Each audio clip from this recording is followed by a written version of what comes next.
Jason, hopefully you can hear me, and hopefully you can see me. I can hear you and I can see you. Got you too. Thank you. Perfect.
opened the mic and I opened the camera. We showed. Oh, there we go. I was gonna say we showed.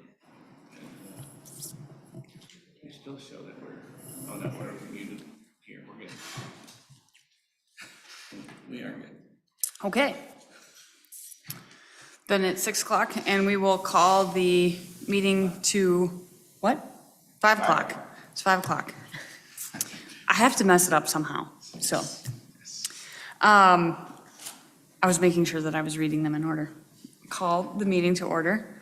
And Kathy, roll call, please. Mayor Bean, Here.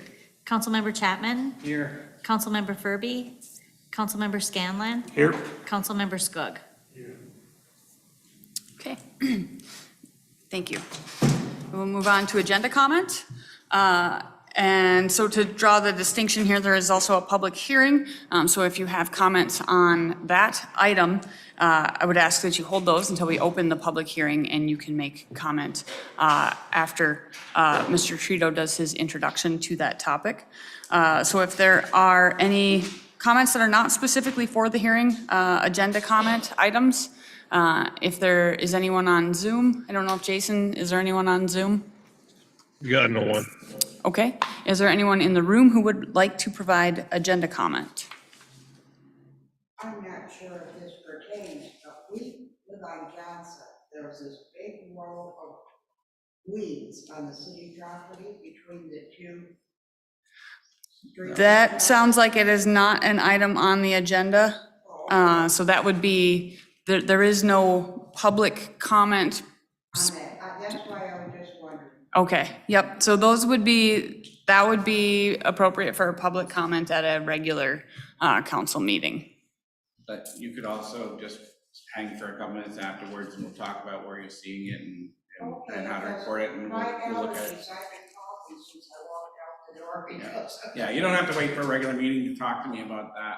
I'll talk to you afterwards, but that would not, I'm the city manager, Craig Pagini. Oh, okay, we talked earlier. Yes, ma'am. Okay, all right. Is there anyone else for agenda comment then? So where is this agenda paper, what's on the agenda? So there are 3 items on the agenda. Ah, there we go.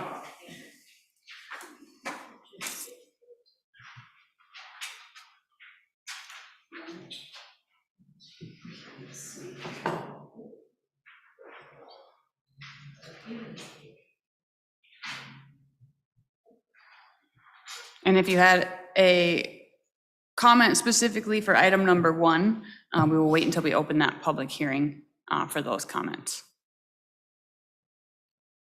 So is there anyone for agenda comment generally? I'm going to take that as a no. Oh, Do you mean that we are opposed to the higher rates? so that, yes, so that is item number 1. And when we get there, you are welcome to provide comment on that Let following. me know when we get there. Okay, we'll be there in just a minute.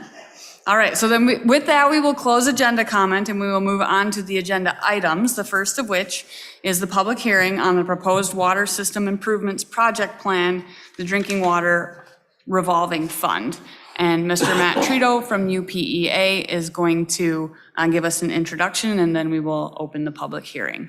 Sounds good. The time is. Oh, and I'm sorry, and the time is 5:04. All right, perfect. Sounds like my mic's working. So first, I'm going to just read in these agenda items, 1 through 4. It's required that it gets read into the record as part of the requirements of the state. And then after I read this in, I'll just provide a little bit more of an explanation on the what and why. So introduction. Greetings. This meeting is being held as part of the project plan requirements for the state of Michigan Drinking Water Revolving Fund submittal process. This program is set up for funding water system improvements in the state of Michigan. This is one of the funding sources for the city of Ishpeming.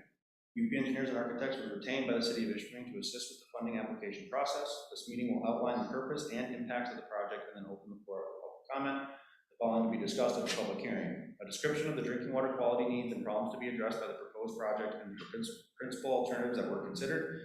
Alternative number 1, the removal and replacement of aged and undersized mains, lead galvanized water services, and associated appurtenances. Alternative number 2, no actions. Item 2, yes I can, absolutely. A description of the recommended alternative, including its capital costs and a cost breakdown by project component. supply, treatment, distribution, storage. The total proposed project cost estimates are estimated at $15 million. The options for the project are either alternative 1, moving forward with the outlined improvements, or alternative 2, no action. The preliminary cost opinion is outlined below. Mobilization, $700,000. Lead service line replacement, $6 million. Water tank security, $400,000. 8-inch ductile water main, $1.5 million. 8-inch gate valves, $450,000. Hydrant assembly, $600,000. Curb stop, $300,000. Corp stop, $300,000. Roadway improvements, $1.2 million. Miscellaneous, $800,000. For a construction subtotal of $12.25 million. Contingency at $1,225,000. Engineering at $1,405,000. Administration at $120,000. For a total project cost opinion of $15 million. 3, a discussion of project financing and costs to users, including the proposed method of project financing and estimated monthly debt retirement. Proposed annual, quarterly, or monthly charge to the typical residential customer, and any special fees that will be assessed. The proposed project is to be financed through the Drinking Water Revolving Fund section of the State of Michigan Revolving Fund. The project is estimated to cost $15 million on a 30-year, 2.125% loan, with monthly payment costs of around $60,000 per month, which spread out among the 2,150 equivalent dwelling units results in an approximate cost per single-family residential user of $28 per month. This cost does not include potential grant or principal forgiveness that may be provided by the state of Michigan. It also does not factor in the current contingency built into the City of Ishpeming water system. 4, a description of anticipated social and environmental impacts associated with the recommended alternative and the measures that will be taken to mitigate adverse impacts. No anticipated adverse social or environmental impacts for this project. Construction shall take place during normal hours. The improvements are specific to existing water system infrastructure. Water service shall be maintained by the contractor throughout the construction process. So this is the same submittal process that we did last month. The resolution that is on the agenda for tonight is purely the approval of the submittal of the application to the state.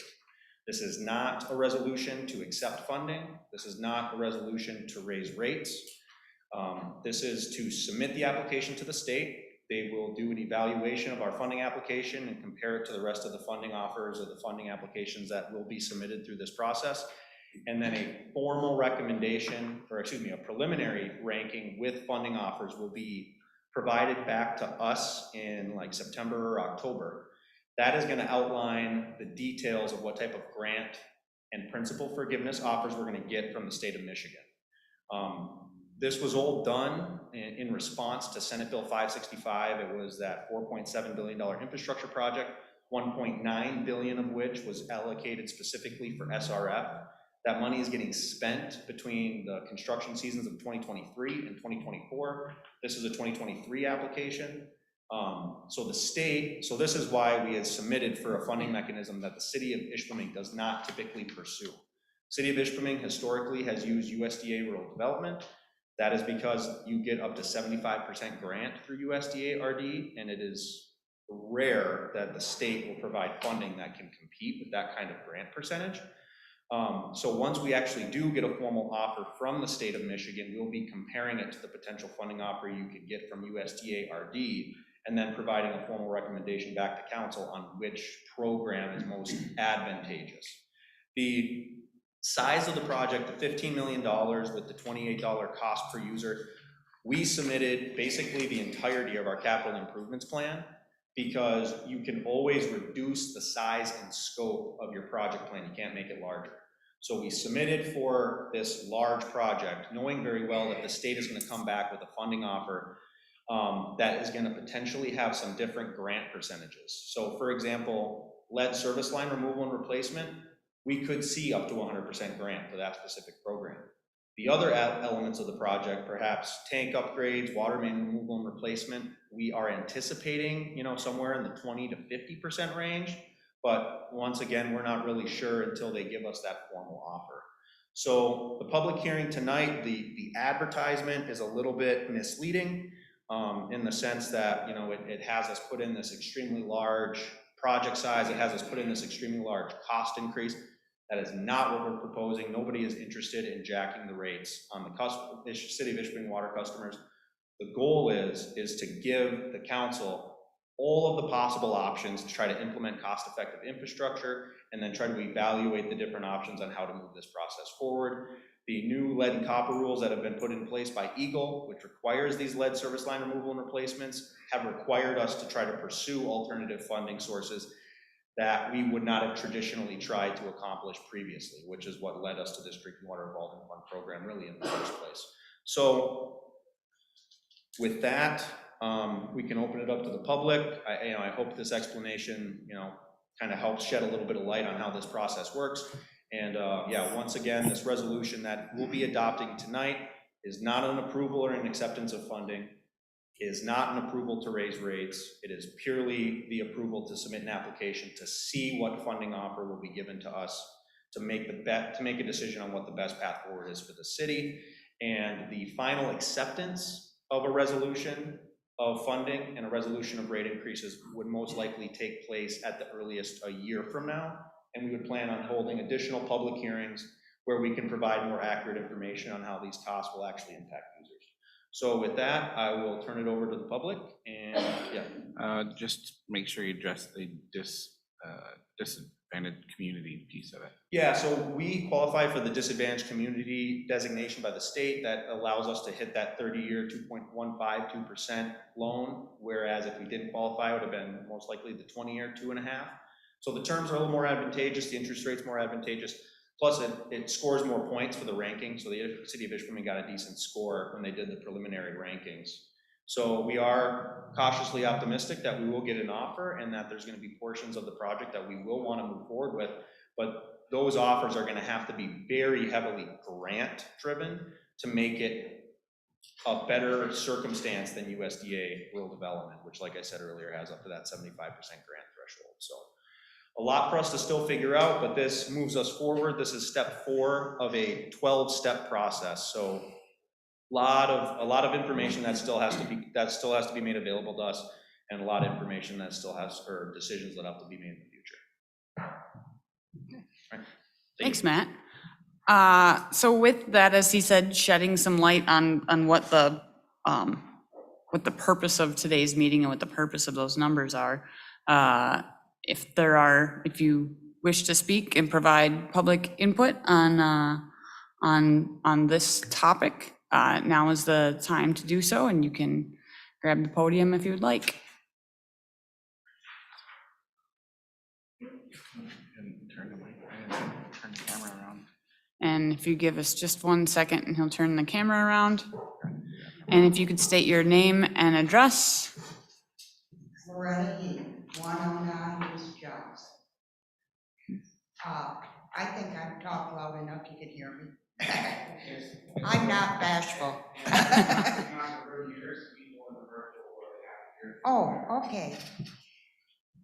Now, from what I understand, we're submitting this with, this is what the rates have to be raised, the $28, correct?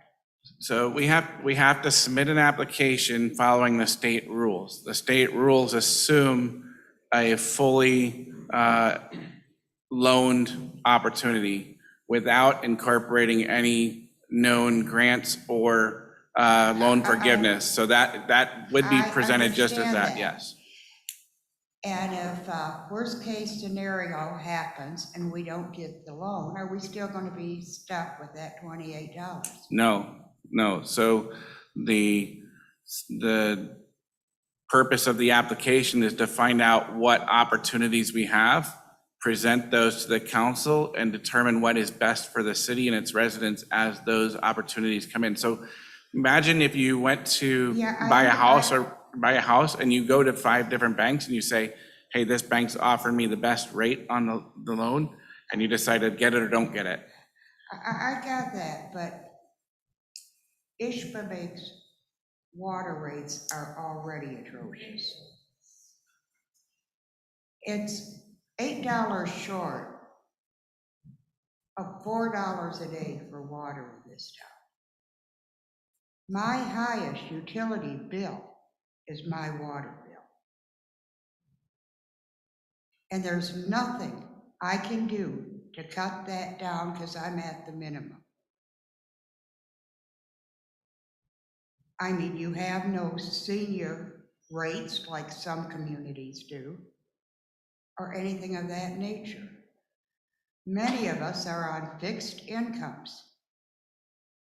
And where it might just seem like $1 or $2 a day to you, it's our grocery money. And I guess that's all I want to say. You know, I just clarify just one thing. Go ahead. So, you know, there's a possibility that, say, they came back with 100% on replacing the lead pipes, then it wouldn't be, you know, an increase. You know, so there's going to be variations. Yeah, so Jason, I realize that. But I'm just thinking, how does this town's luck go? You know, I've lived here long enough where something can go wrong. well, You know, it's going to. So I feel like we've had a shift, and that is not always the case at this point. And I think that that the fact that we're exploring other opportunities, as Matt pointed out, that we wouldn't typically have gone after this type of funding, that we would have just looked at the rural development funding, and that had pretty decent terms, and that was what funded the most recent large project. So knowing that that could be an option for future repairs that have to be done, state mandated repairs that have to be done, that to go sort of outside of that box and to look at other options that we haven't previously considered is a step toward making sure that that $28 doesn't get passed on, or that as minimum of that as possible is passed on, because we do understand that water rates are high. Water rates are high all over. The cost of everything is going up. And We're one of the highest in the state of Michigan, the whole state, not just the UP, the whole state. And yes, that's ludicrous. One thing, Your Honor. So I certainly understand all of this. The goal is to do this without passing whatever possible, pass as little as possible or nothing on. And this is just an exploration of what those options might be. We can't explore options until we know what it would actually cost. So this is an identification of what it costs to perform an exploration of what types of funding we could get, and we're looking at more types of funding than we have in the past. So I think it's a net positive. On paper, on this paper, it looks real bad, because it says it's gonna cost us all an extra $28 a month. We have to put it on paper to put it out to ask what types of funding we might get. That's all that this is. There's no intent to move on increasing the rates. The only discussion we've had about rates has been looking at the rates, making sure that we're charging appropriately, setting ourselves up to do a rate study to determine, are we charging appropriately? Is there a different way to charge? But there has been no entertained discussion of increasing the rates and passing on any increase to residents.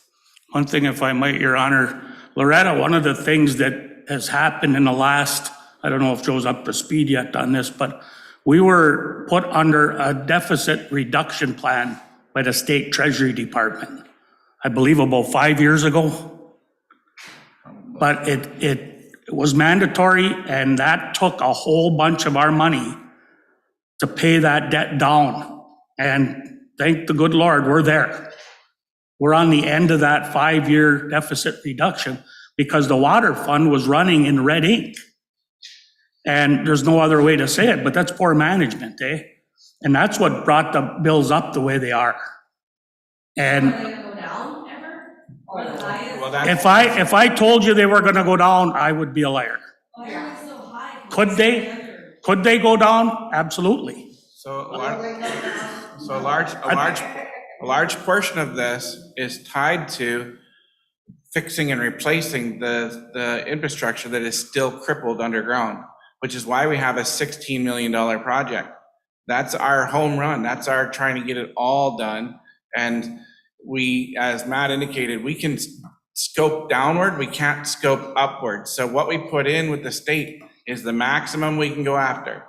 So we put in the maximum we can go after. We can always dial it back and reduce to the best of our ability to manage those costs. But if we can get this infrastructure updated, we're not trying to rate ourselves to covering all of that replacement that's gonna happen from damage and other things because we fixed it.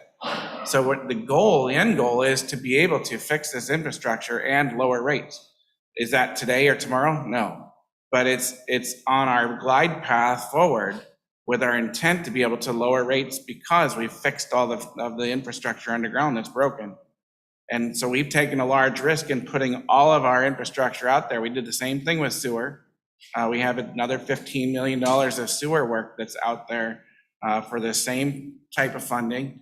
And we're looking to see what's available. As Matt indicated, there's a good chance that the lead service replacement could be covered in grant and loan forgiveness, meaning it's 100% free to us. That's 6 million, I think I heard you say, out of the 16 million. So that's Should a large chunk of, that's should a large explain chunk what of that change. is. So that is a new law related to making sure that we don't have lead and copper poisoning in our piping the way they discovered they had it in Flint. And so there's all these new rules. So if you find that you have these introductions of potential poisoning into the water system, we're required by law to replace it immediately. And so we have a program that is looking to assess what our condition is.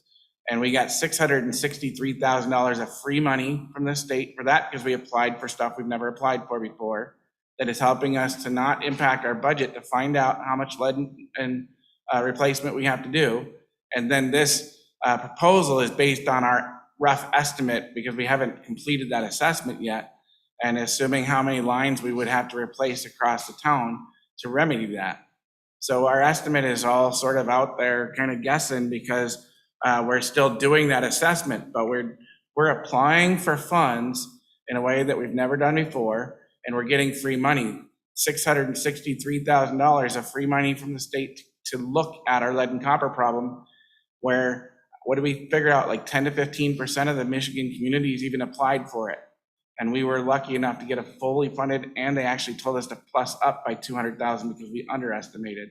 So we are doing things to be cost effective and or free to our community to not raise rates. But these are things that are required by law, and we're trying to do them in a timely fashion so that we don't end up having to impact our budget. We consider We need, the whole Yeah. grant is I- not met. Hang on, If, excuse me, so if you could return to the podium to speak so you're recorded, thank you. my land is here. Okay, have we considered, if we do not get the full grant, to run a bond proposal for the other rather than raise our rates? well, we are considering all aspects, but right now, all we're doing is exploring what the state is going to make us as an offer. We can't find out what the state would do until we do this process, which includes this hearing. They won't tell us where we sit until we submit a plan of action. So this is the last portion before we're allowed to submit on July 1st, our plan of action, for which the state will analyze and then come back to us with an offer. But we're not accepting an offer until it's the best offer for the city and its residents. And if it's not, we will explore the comparable of the USDA, and we could look at a bond as well. But part of our high taxes is because of the millage rate. So we're looking at all of those things, absolutely. Thank you. Thanks. So, anyone else for comment? It's going to be those countries and the people are. We need to I'm see. not going up there, so I won't speak there. But people are moving because of the taxes and the water, and people can't afford to live here anymore. And they're moving to Uganda or the township or Marquette or, so this is driving everybody out of here. Okay, I'll reiterate that the goal is not to raise these rates. But you can't guarantee that. I can't guarantee that the sun will come up tomorrow either. So, I mean, I hope it does, but we can't guarantee anything. Well, right now, we can guarantee that our ordinance says that there's an annual increase. And Okay, it's tied to the infrastructure. Yes. And the inflation and things that we have to project according to the condition of the infrastructure today. And if we can fix that infrastructure and we can replace it in whole, we're no longer trying to finance the debt of 100 years from past. We're now looking to finance for replacement 100 years from now, which means you can lower that incremental increase or make it go away from an ordinance and possibly lower the water rates. But we know that it will go up next year based on ordinance right now. This is a chance to knock some of that down. And if we don't take that chance, then we're no better off, but we're no worse off. We know what tomorrow holds. We just, right now, this is our only chance at getting something for nothing. Jason? And, all of us up here, we pay the same bill that you guys do too. And we understand that, the rates are high and so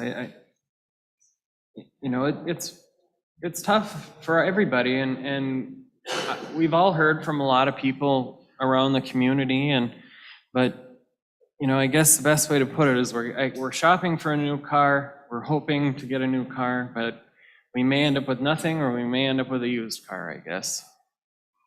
But We're hoping none to of get us, We're hoping to get a free car. we're hoping to get a free car. I mean, that's the goal, but none of us want to raise rates. We don't want to be paying more either. And, But Jason. yes. You guys have some flex in your income. Most of us are on a fixed. Some of us up here are on a fixed income right now and retired. Go to the meetings, you make a little. We don't even have that option. No, and I understand that, but I do understand that, and we're not like other municipalities that are larger where we're making many thousands of dollars as council members. We're not, and we haven't voted to give us. We haven't had a raise we since haven't- the 90s. Yeah, Council hasn't had a raise since the 90s, and we're at about $4.30 a quarter, if I'm not mistaken. Is that what it? But So- no, we understand. Is So- all of the $663,000 that you got granted from the state in regards to accessing the problem or successing the problem going to be spent strictly on that? Yeah, so, that grant, I guess, is a good example of how the council is trying to take more of a proactive approach to the new legislative requirements that we're encountering from the state.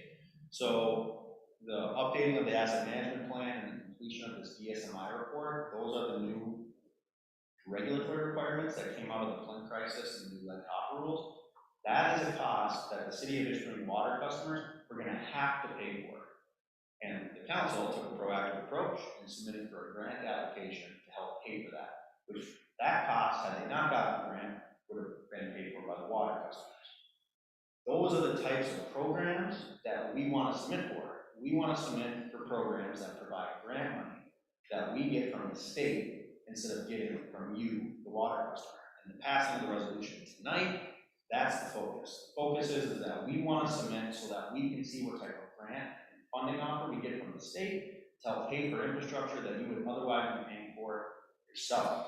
So the resolution today is purely to see what that offer is, and then we're going to evaluate that offer to make sure it is the most advantageous from a cost standpoint to the user, and if and only if that's the circumstance, would they actually move forward with the project. Ideally, it's 100% grant. That's what we want. We want a project just like the drinking water asset management grant, 100% grant. So if we don't submit, we don't know.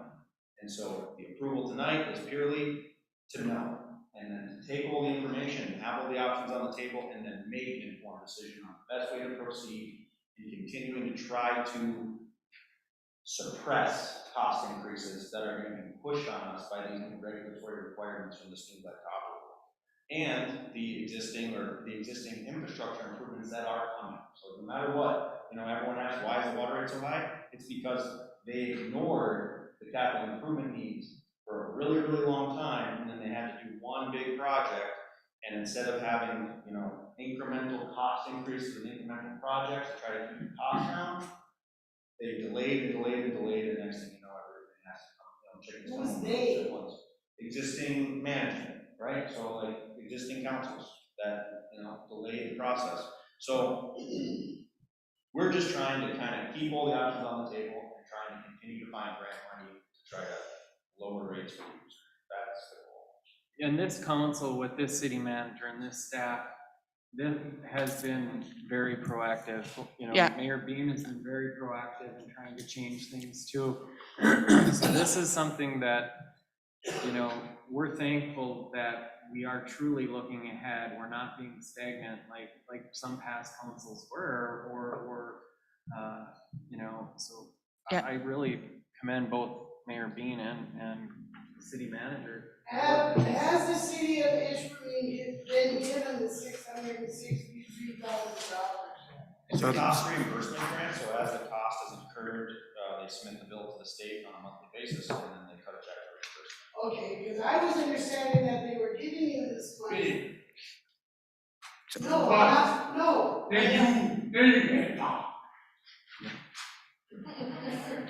Really? Matt, why don't you give her the mic? Thanks, city council. You need to remember that mic is cordless for a reason. We could have handed it to him. Yeah. Okay, so because this is recorded and we should address that question, the answer is that the funding is reimbursable. It is 100% going to the assessment of the water system against the lead and copper ruling. It is not being spent on anything else other than what has been scoped in the project and approved by the state for which they gave us the funding. There is some equipment that's in there, which is to help us do the assessment, and there's some administrative cost to having an engineer, qualified engineer, helping us with those reports. But that money is 100% going to the assessment process. So every month we have to file a report with the state and tell them how much we spent on that process, and then they reimburse our bank account. So they don't give us a check up front, but they've awarded us the full amount of $663,000 for which we file reimbursable expense against. So it's just like running a business account and saying, here's my expenses, and we get our money back. So it is 100% free. We pay for it, and then we get it back. But it does 100% assessment, no infrastructure changes.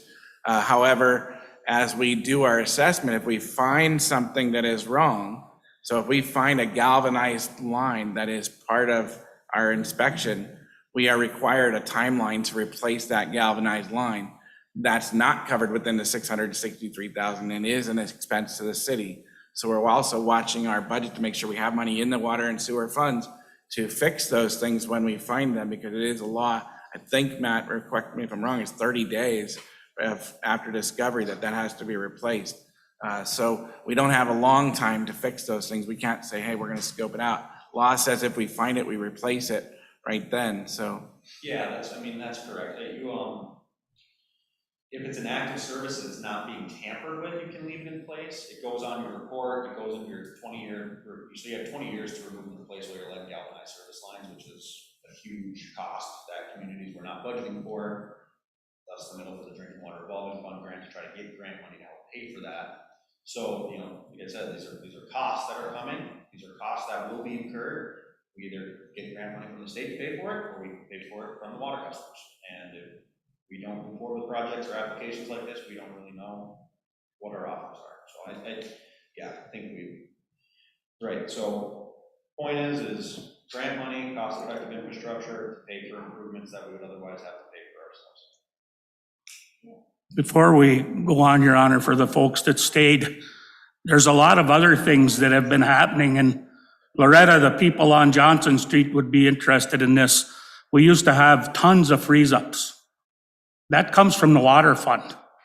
So all these freeze-ups that are happening, that are thawed out, and the DPW that comes out of that water fund that you pay your bill to. Another thing that happens if a meter craps out, a water meter, that comes out of there as well. What was our grant that we got for replacing water meters? 250,000 was the first one. I think we're almost at 400 or 450,000 total for. So we've got grant money that would have had to come out of that water fund through grant money there. There's so many things working. Another thing with the new meters, we're getting their radio meters. We don't have to have a guy, there'll be no more estimated billings. We don't have to have a guy go read them no more. When we get it complete, it'll read it radio from the cliff shaft. They also have temperature sensors. So we'll have meters around town, main water meters, as well as small ones that say, hey, it's 40 degrees here. You got to do something. And we can counteract the freeze up. There's a million things that are going on to improve our whole water system as well as the sewer and the infrastructure. We're doing a revamping up on Empire Street from 3rd over to Oak that will not get torn up again because we missed the water pipe underneath, or they missed the gasket, or there's going to be trouble because we preach that up and down. We're going to fix it once and we're going to fix it right. We've never done that in Ishpeming. You guys been here, Sandy's been here all life. We've been here, and the first thing you see a new pavement is big squares cut out to fix what they forgot. So there's a lot of things that are going on. And the main thing to remember is that tonight, we're not talking about raising your rates at all. That's just numbers that have to be put out. And just like the lady that got mad and left, you have to talk into the microphone because we don't get the grant if it's not recorded properly. If the state says, well, there's people talking, we can't hear them, you're not eligible no more. That's a state law. Well, I guess we'll have to pass the mic around. And that's what I said, it is cordless. Yeah, it's that way for a reason. But everybody here, it feels the same way you guys do. We certainly don't want to see rates go up any higher, and maybe we can bring them down a little bit. Yeah, well, Pat, you know we gotta come out with Jeff. Yeah, yeah, Yeah, the decision. absolutely. It's still America, Loretta. Thank you, Your Honor. Okay. All right, is there anyone else for comment about this? Okay.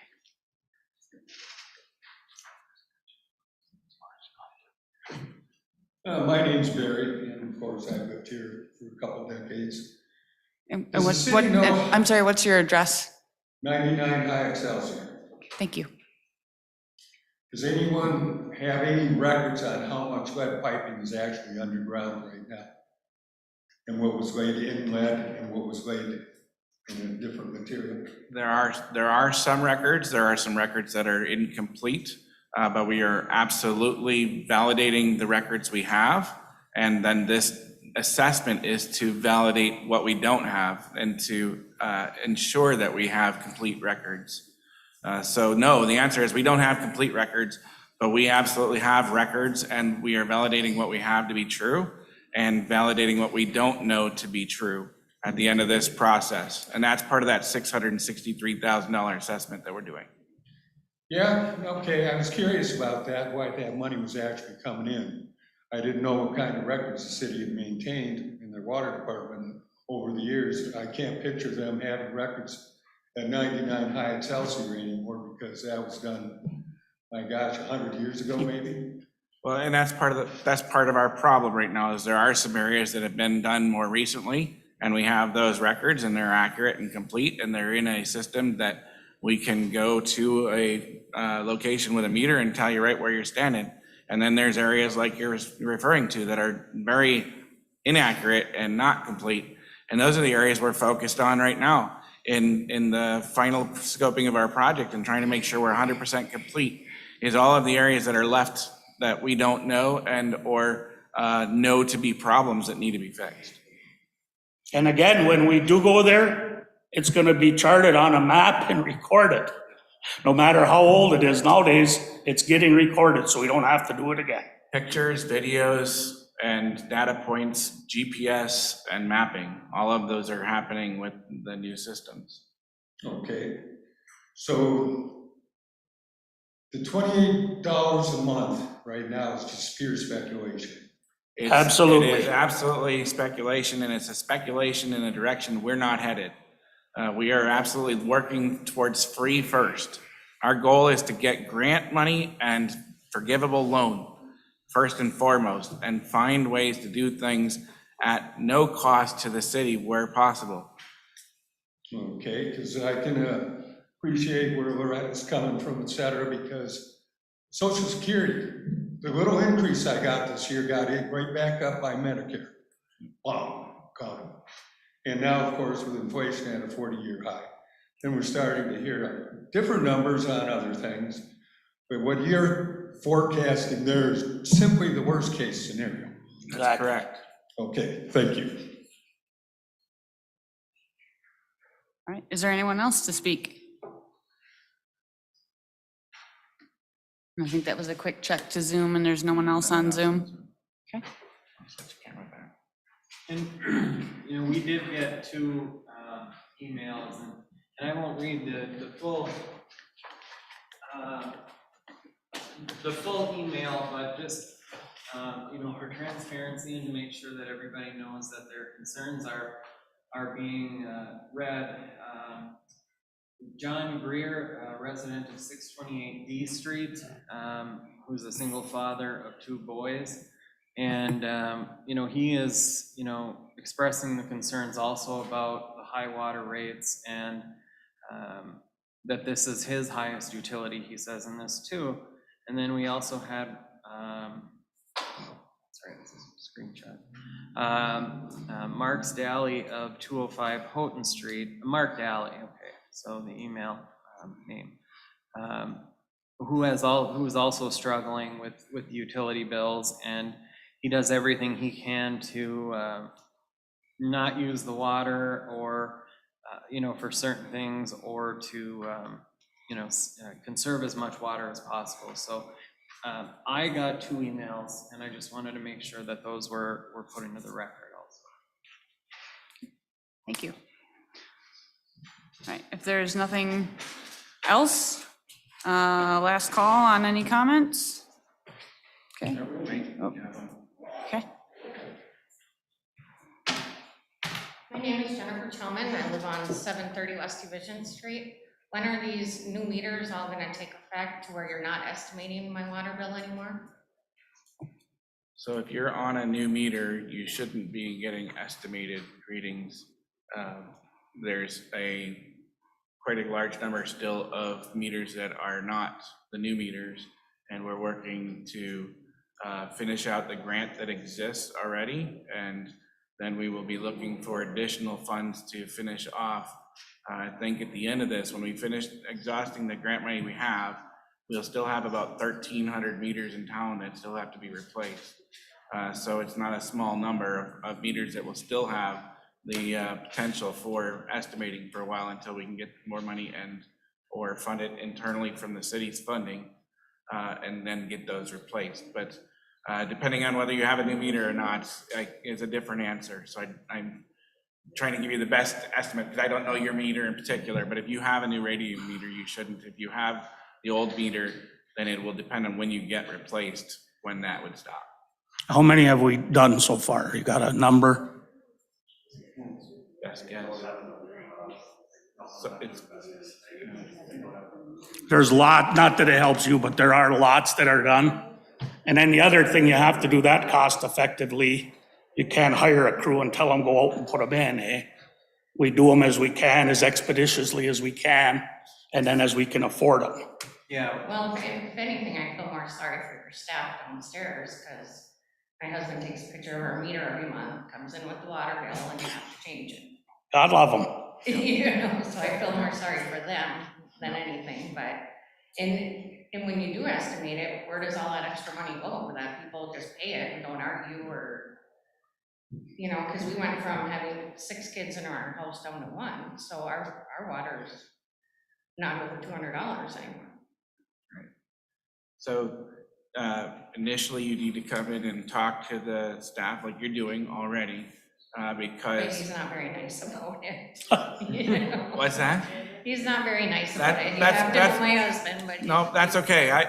If he's bringing us numbers that we have to work on, we're going to address it. And I have Sarah in our treasurer office that will help answer the question specifically. She'll be on the screen, either to your right or left, to help answer this question. But our goal is to work with every customer to make sure we're billing you correctly.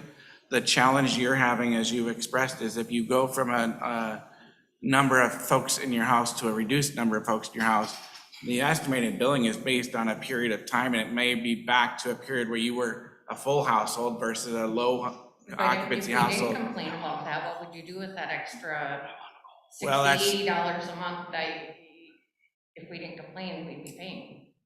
That's, I mean, does that go like in and a slush fund maybe to help?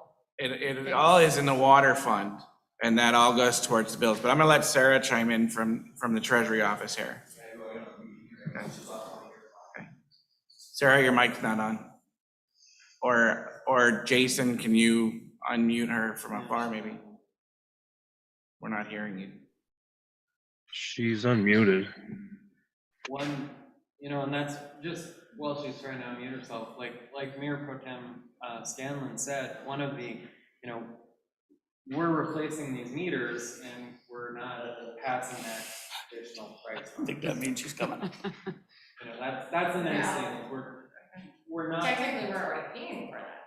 Well, yeah, and in a way, and we're not actually increasing rates to do this. We're trying to find every way possible to do it for free or to just do it with existing dollars. So Sarah was having trouble technologically. She's on her way up the stairs. She'll be here shortly and be able to answer those questions for you. And I hear her.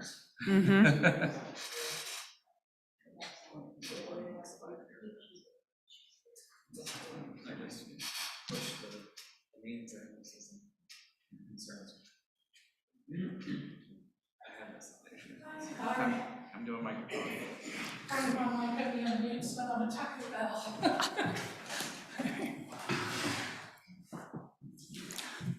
Hi, okay, lady whose husband.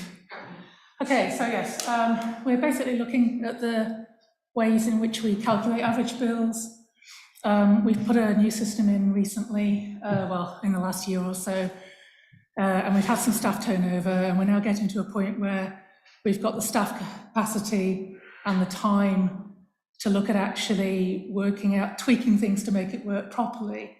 Whereas I think a lot of stuff was simply set up with, this is how we did it before, which certainly I don't think any of the new staff here think is a sufficient answer for the way of doing it. So next time your husband comes in, tell him to ask to talk to me, Sarah. I'm tough, I can take it.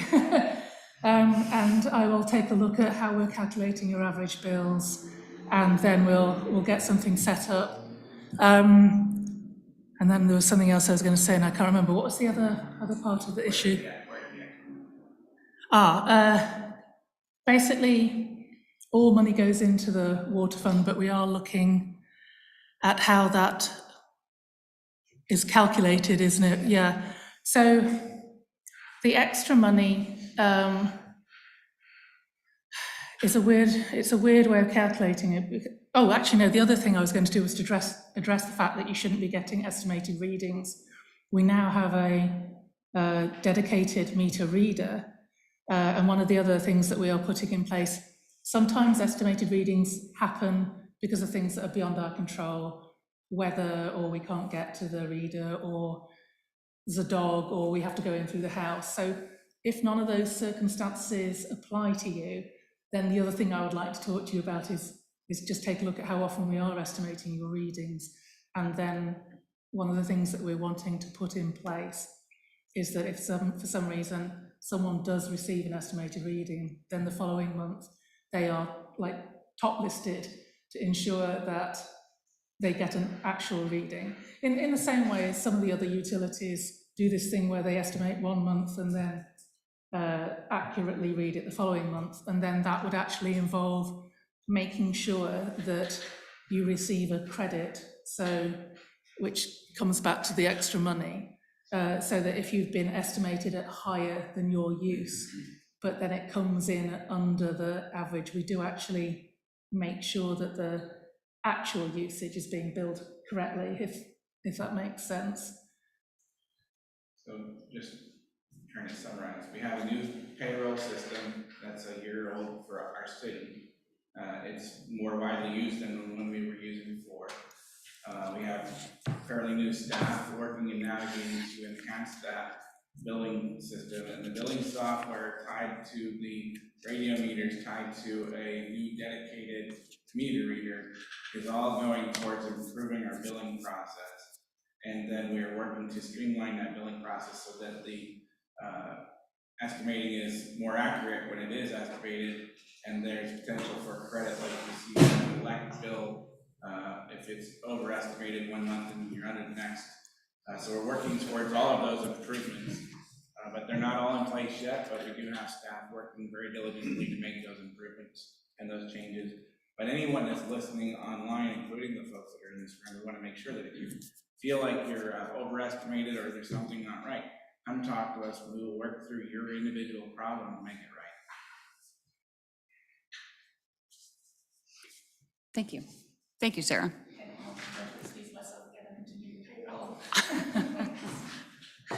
All right, are there any other public comments for this item? And as there are none, then we will close the public hearing at 5:51.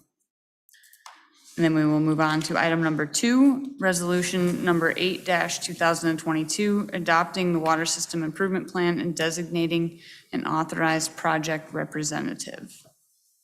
This is at our second reading, is that correct? And this is just the one that you have to do for the application. Oh, so one reading is gonna, Yeah. I'll make a motion, Your Honor, that we accept resolution 8-2022 as presented this evening. Support. All those in favor, please say aye. Aye. Any opposed? Thank you. And then we are on to item number 3, which is the purchase of the wheeled excavator with trade-in of the 1987 790D tracked excavator. So this one's all on me. When we first did the deal with John Deere, we were talking about trading in a few pieces of equipment. And if we would have traded in the equipment, we wouldn't have been paying the interest rates that we would have. We were gonna try and save the excavator as long as we could to do some other projects, but if we actually traded in this year, we don't pay as much of the interest. So that's why this came back to you guys. The loan payment would actually go up by, I believe, $2,500. It goes up to $33,527.76 for 7 years. It's an increase money-wise of it's gonna go to $234,694.32 instead of the original $220. Plus, we're gonna be trading in the excavator. So it's an increase due to interest charges, but it's still something that we absolutely, or me and the crew absolutely feel that we need. And the excavator that we're trading in, we're getting a very good deal on it. Your Honor, I'll make a motion that we accept the changes by recommendation of Bill and continue with the problem. For discussion, Your Honor, I agree and I can support it, but there's no documents here. You know, we're changing things up. It should have been in our packet.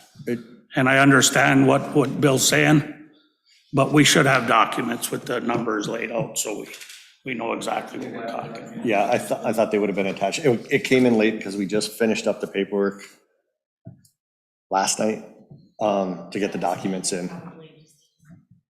Yep. Okay. I will try better. That is all.